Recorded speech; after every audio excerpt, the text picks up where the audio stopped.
Happy Wednesday, 9 News Meteorologist Laurann Robinson here with a virtual check of your forecast. Depending on where you are, you could be seeing some heavy snow or no snow at all. We did get a few snowflakes early this morning in Denver and other areas around the urban corridor, but the heavier stuff is going to fall across the southern half of Colorado. So first, let's go ahead and start with a live look outside. This is going to be there you go, near Salida, where you can see that snow falling in that area there.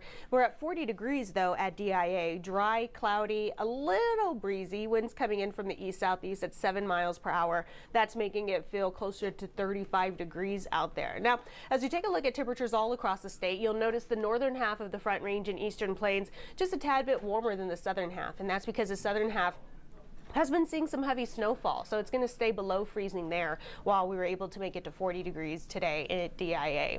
The high country mostly in the 20s and low 30s, pretty warm out west, 53 out in Grand Junction.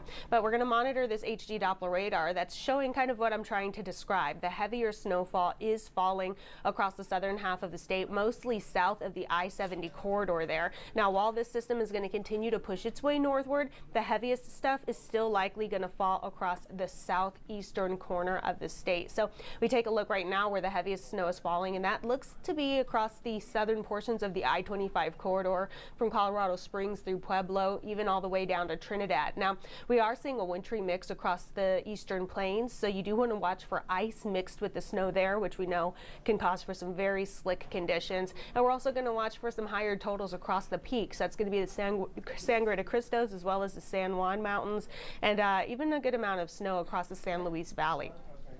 Now, we can point this out for you on our winter weather alerts, all of the teal winter weather advisories, the red winter storm warnings. So we'll start with the red, the winter storm warnings. That's where we're going to watch for some pretty bad travel conditions. Those are going to be the far southern portions of the Front Range and Eastern Plains, where across the far southern portions of the Eastern Plains, we're going to see a couple inches of snow, but the real issue is going to be the wintry mix, where it could be mixed with ice underneath the snow, making things really slick. Now, as we take a look further west a little bit, and this is going to be southern portions of the Sangre de Cristo Mountains, where we're seeing that 6 to 12 inch. That's going to be the high country there. Southern portions of the high country getting quite a bit of snowfall, and then moving westward even still 8 to 6 inches where you're seeing that's going to be eastern portions of the San Juan Mountains, where we're going to watch for some very high snow totals there. All of the teal are winter weather advisories, where we're going to watch for the 2 to 4 inches, as well as that ice possibly mixed in all across the Front Range and Eastern Plains and the teal there. You move your way westward, the northern portions of the Sangre de Cristo Mountains could see 4 to 9 inches. The San Luis Valley, where you see Saguache, Alamosa, Antonio, that's where you're going to see around 3 to 6 inches. And then further west of that, western portions of the San Juan Mountains, we're going to look for 4 to 10 inches. So the big picture being, we're going to see quite a bit of snowfall. It's going to be heavy across southern and southeastern corners of the state.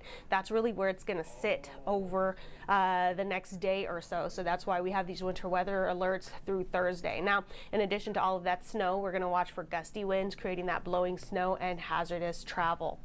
As we take a look at our Futurecast again, you can see where that heavier snow is falling, right along where we're seeing those alerts. You can even see that wintry mix across the plains, so you want to watch for ice buildup there. As the system makes its way eastward, it kind of misses most of the urban corridor. Now, that's not to rule out a stray snowflake or two, but it really starts to build up across the eastern plains as it moves northward and kind of pushes over the northern portions of the Front Range. We go into early tomorrow, and we're still seeing those heavier snow showers to the south before the entire system moves its way eastward, and the clouds follow it late day Thursday.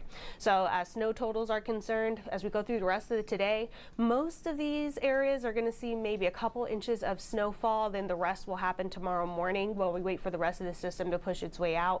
Again, heaviest totals to the south, especially across southern high country areas like Sangre de Cristo Mountains and the San Juan Mountains. Today, in the meantime, we're going to be pretty chilly even if we're not seeing snow. Temperatures maxing out. This is saying 36, but it looks like we have officially made it to 40 degrees at DIA, so we're going to have to update these totals, or these afternoon highs for Denver, because it got a little warmer than expected, but all in all, still below average for this time of year. Overnight, we're pretty mild across the Front Range and Eastern Plains. 20s is still a little warm for our overnight lows for this time of year. We're going to see lots of teens to the west, though. 20s across the western slope. The next few days, we're going to wait for the system to push out. Now, we'll start to clear up in Denver far sooner than what they're going to clear up to the south, as that system kind of takes a little while to move out of the southern portions of the state. But once all of this moves out, temperatures will start to rebound. Tomorrow, we're right around our seasonal average for this time of year in the lower to middle 40s. And then we just keep on warming up. There's no stopping us as temperatures approach 60 degrees by next Sunday. So we're going to get quite a bit of sunshine and some warm weather as we move into the weekend. To the south, though, we do want to continue to watch for that heavy snowfall across southern and southeastern portions of Colorado.